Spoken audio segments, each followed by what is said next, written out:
आपकी पुत्र वधू है वो करवा चौथ के व्रत रखते हैं? सिंदूर हो या बिंदी हो या चूड़ियां हो, ये हिंदू संस्कृति का प्रतीक है। इन चीजों को अब तक क्यों नहीं छोड़ पा रहे हैं हमारे लोग? ना तो सच है कि हमारे पूर्वजों को जलील किया गया है, आज तक जलील किया जा रहा है। नमस्कार, आप देख रहे हैं एनबी न्यूज़ 24/7 नीलम बौद्ध के साथ। और साथियों, आज हूं मैं अम्बा औरंगाबाद बिहार में।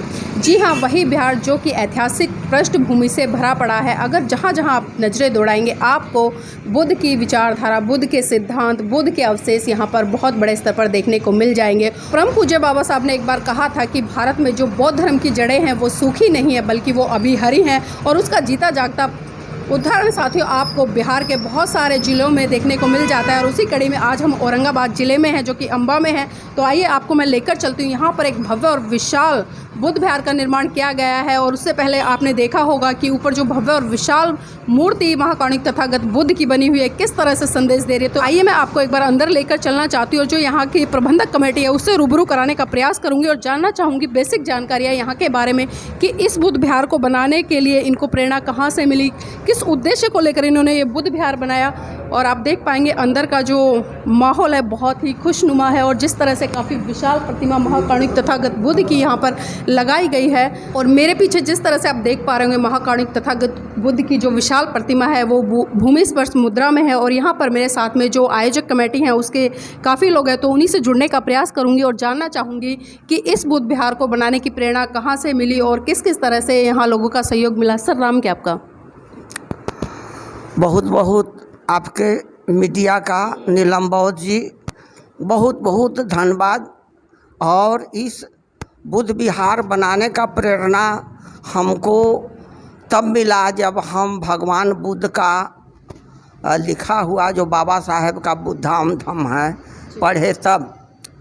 और फिर हमको जो आइंस्टीन जो कहे थे कि इस दुनिया में केवल बुद्ध का मार्ग और सम्राट अशोक का कार्य ही वैज्ञानिक मस्तिष्क को संतुष्ट कर पाता है, तब मुझे पता चला कि से हमको बौद्ध धर्म अपनानी चाहिए और भगवान बुद्ध का प्रचार के लिए कुछ करना पड़ेगा। तो हम लोग ये विश्वकर्मा चौक बना दिया गया था, इसको हम लोग सबसे पहले कब्जा किए, जिसमें हमारे मास्टर साहब डॉक्टर नरेश बाबू वगैरह मदद किए।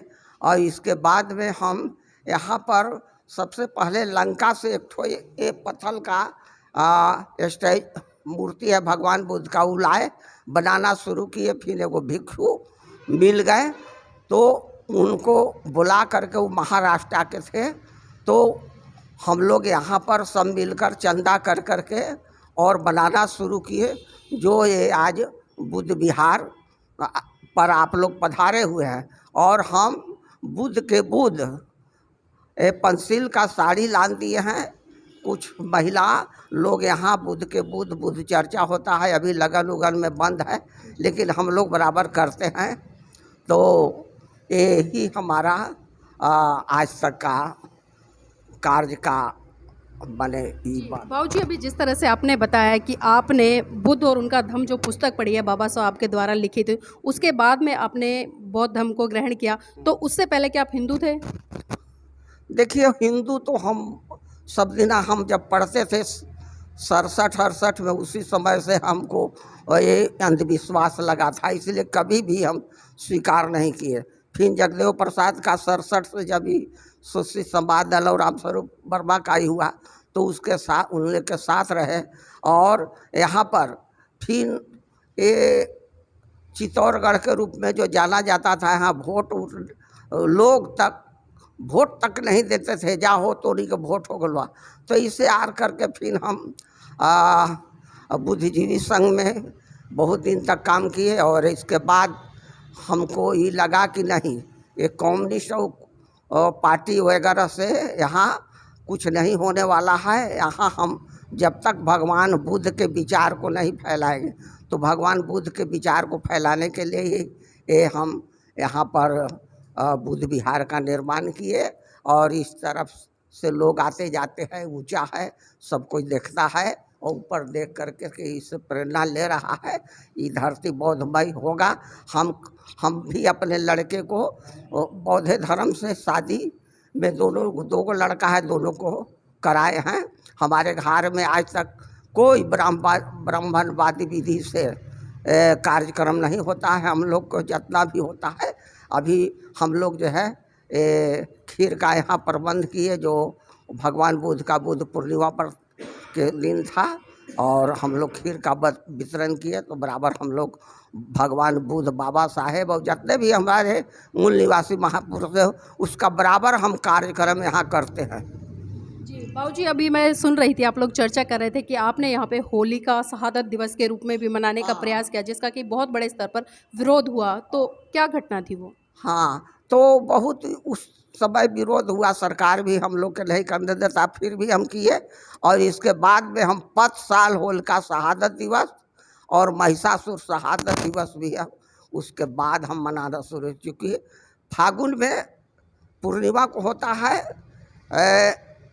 होलिका दहन, तो उस दिन शुरू किया। और फिर उसी साल महिषासुर का शहादत दिवस हम दशहरा को मनाए।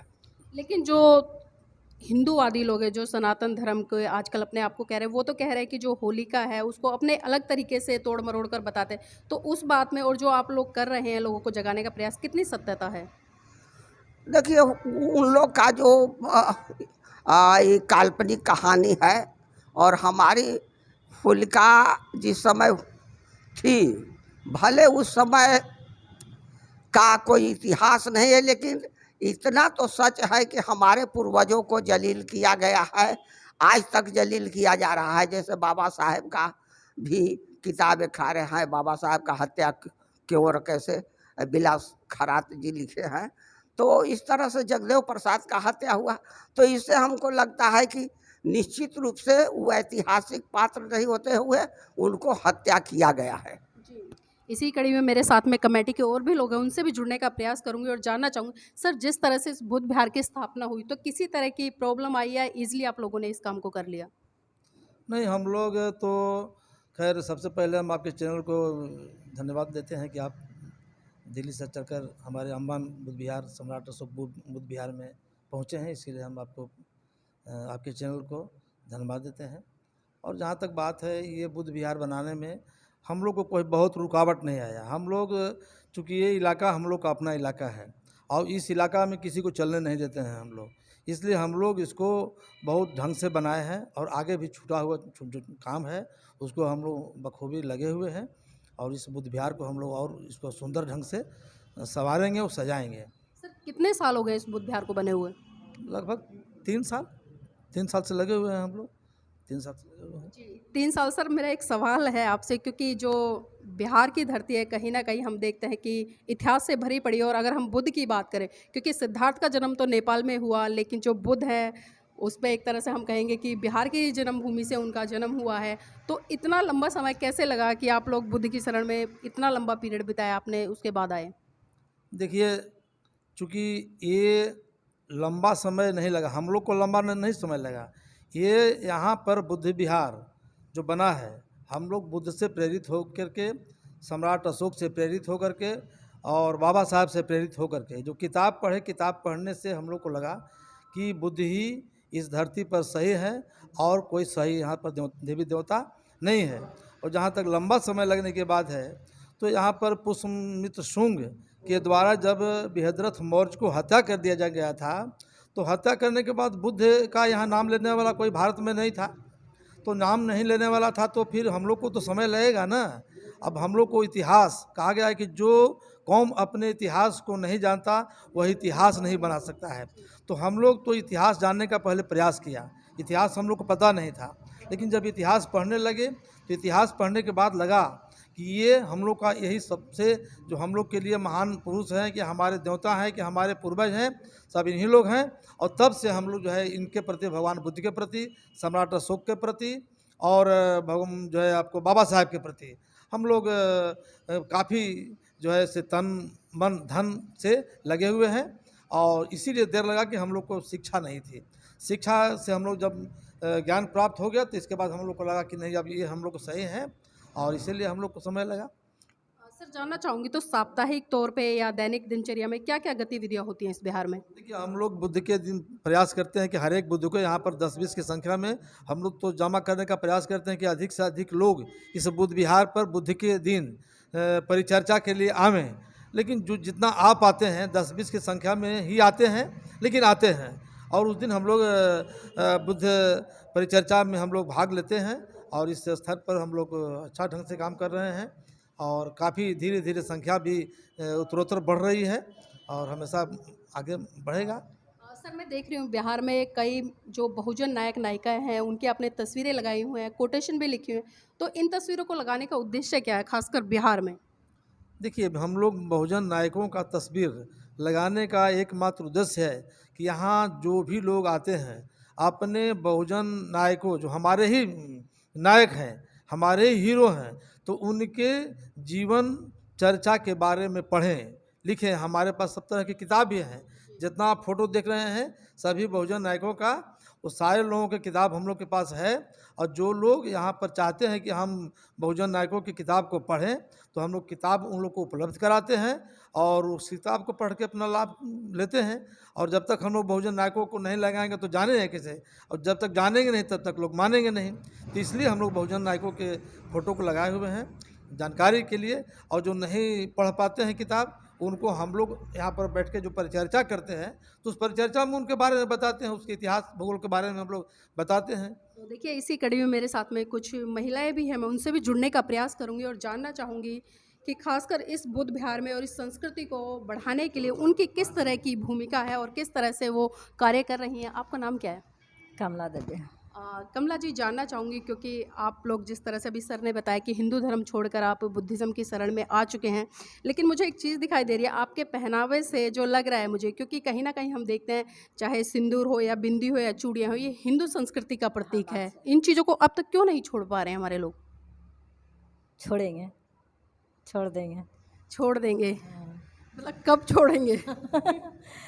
अब तो थोड़ा समय लगेगा ना। अब जानते हैं ना बिहार में हैं तो सबका क्या क्या सोचेगा, अरे देखिए ना वो तो चूड़ी भी नहीं एगो पहने हैं, वो बिंदी भी नहीं लगाए हैं, कैसे रहती हैं। तो थोड़ा सा बदलाव आने में तो समय तो लगेगा ना। अब धीरे धीरे सब देखते हुए चलना है तो हो जाएगा। बहुत ढल रहे हैं, भाभी ढल गए हैं। देखिए दो लड़का का भी शादी किए हैं तो बुद्ध भगवान से किए हैं।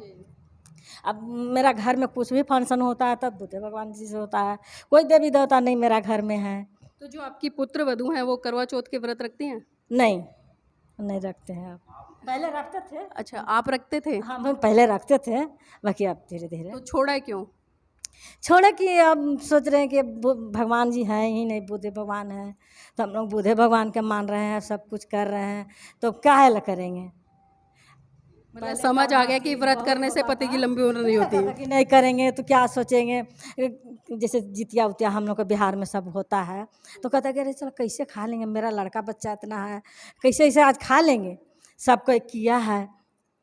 तो ये चीज़ सोच के थोड़ा सुन लगता है कि हम कैसे खा लें अकेले। तो ये चीज़ अब सब माने थोड़ा सुन होता है ना। अब अकेले ऐसा करेगा ना तो लगेगा कि अरे देखिए ये ऐसा खाली इनको ही सोच ऐसा है।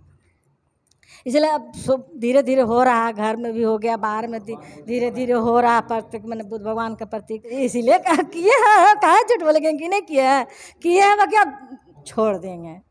धीरे धीरे बदलाव आ रहा है। जी जी। अच्छा, जानना चाहूँगी, आप बता रहे हैं कि आपने करवा चौथ का व्रत छोड़ दिया है, तो भगवान बुद्ध ने मना किया है या अपनी मर्जी से छोड़ा? अब नहीं, अब अपना मन से छोड़ना चाह रहा है। अपने मन से छोड़ना चाह, मतलब छोड़ा नहीं अभी? छोड़िए, तो अब आएगा तब तो छोड़िए ना देंगे। किए थे तो देखिए, जब जागे तभी सवेरा, और ये ज़रूरी हो जाता है कि आज एक वैज्ञानिक सोच को लेके हम आगे बढ़े, क्योंकि जिस तरह से बताया करवा चौथ का व्रत रखते हैं, और अक्सर मैं खुलकर बोलती हूँ कि जो महिलाएं करवा चौथ का व्रत रखती हैं और कहती हैं कि पति की लंबी उम्र के लिए होता है, लेकिन तमाम आप आंकड़े उठाकर देखिए, जिन महिलाओं ने अपने पतियों की लंबी उम्र के लिए करवा चौथ के व्रत रखे हैं, शायद कभी ना कभी समय आया कि उनके जीवन साथी समय के रहते हुए समय के बाद इस दुनिया से चले गए। अगर इतनी ही ताकत इन व्रतों में या पूजा पाठ में होती तो आज इस दुनिया में कोई भी, या मैं कहूँ किसी भी महिला का पति नहीं जाता, वो सभी जीवित होते।